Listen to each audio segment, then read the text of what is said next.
Hello, I'm Daniel Eade and welcome to Hoop Scoop on Gaze TV. Tonight it's the Melbourne Tigers hosting the Wollongong Hawks. Last Wednesday the Melbourne Tigers just got up over the Cairns Taipans while the Wollongong Hawks lost their 7th consecutive game. Through Chris Anstey, the home team got the ball rolling as the big fella crashed the offensive glass to tip home the game's first basket.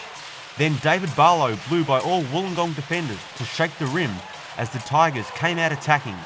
The Hawks opened their account through Glenn Saville, who banked home 2 and drew the foul for 3 points the old-fashioned way, before Rod Grizzard ventured downtown to score 3 points the more convenient way.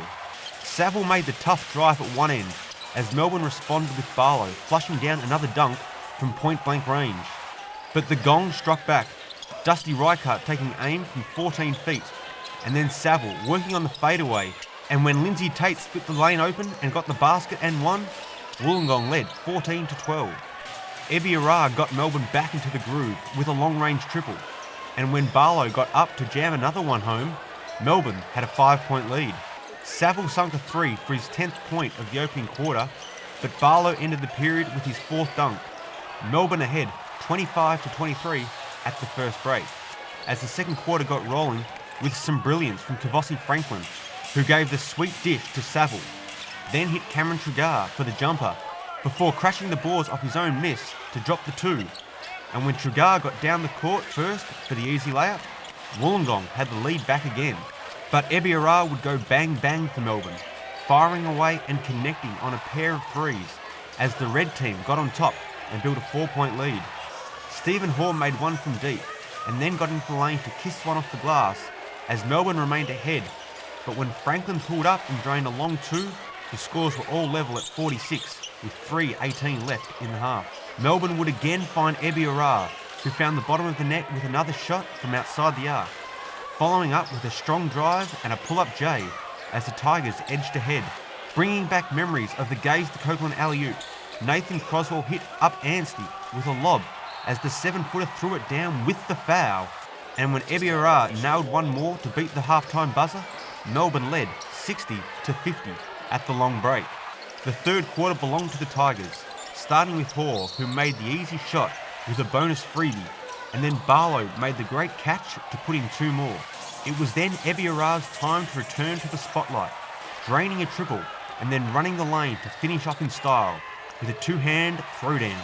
Back to the outside he then went to get an open look and sink another Trey Punte, following it up with a drive and dump to Hoare, who laid in the basket.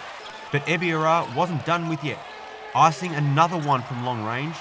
When Tommy Greer invited himself into the 3-point club, the lead had blown out to 23 points as Melbourne climbed ahead 91-68.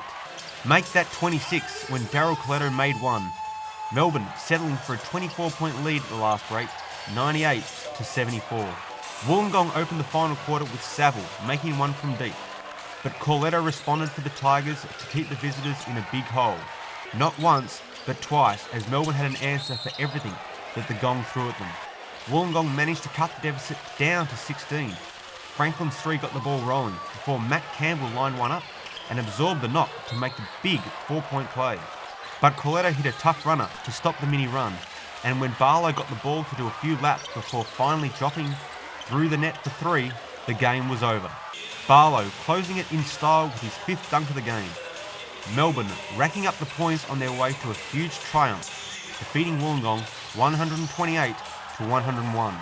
Eade led the way for the Tigers with 28 points on 8 of 10 from downtown. The Hawks were led by Glenn Saville, who had 25 points. What went wrong from there? Eade, basically, in 2 words, he's hard to stop. I mean, he got it going. We struggled to contain him. I shot 80% from the 3-point line. Anytime you let one guy get 24 points from the 3-point line, 10 shots, you're gonna struggle. I don't never give up, man. I've always been a fighter my whole life. I'm still here fighting. I mean, last year we had a season where we had, sometimes 7 people playing on Cookie.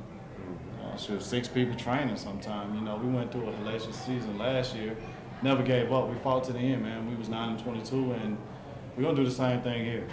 We're going to keep fighting to the end, man, because, you never know what can happen in the game of basketball.